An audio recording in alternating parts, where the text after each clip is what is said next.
এর আগেও উদ্ধার হয়েছে, এখনো বহু জায়গায় কালেকশন চলছে অবৈধভাবে এবং বহু জায়গায় এইসব টাকা জমা আছে। এখানেই আছে আমার জানা আছে, গাড়ি করে পার করা হয় আস্তে আস্তে করে, শত শত কোটি টাকা আছে। তো সময় হবে যখন সংস্থাগুলো করছে, তারা খুঁজে বার করছে, বার হবে, কাউকে ছাড়া হবে। এর আগেও উদ্ধার হয়েছে, এখনো বহু জায়গায় কালেকশন চলছে অবৈধভাবে এবং বহু জায়গায় এইসব টাকা জমা আছে।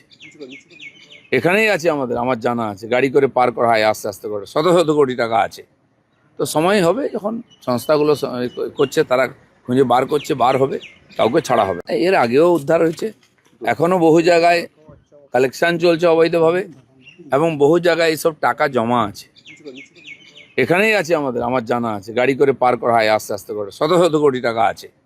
তো সময় হবে যখন সংস্থাগুলো করছে, তারা খুঁজে বার করছে, বার হবে, কাউকে ছাড়া হবে। এর আগেও উদ্ধার হয়েছে, এখনো বহু জায়গায় কালেকশন চলছে অবৈধভাবে এবং বহু জায়গায় এইসব টাকা জমা আছে। এখানেই আছে আমার জানা আছে, গাড়ি করে পার করা হয় আস্তে আস্তে করে, শত শত কোটি টাকা আছে। তো সময় হবে যখন সংস্থাগুলো করছে, তারা খুঁজে বার করছে, বার হবে, কাউকে ছাড়া হবে।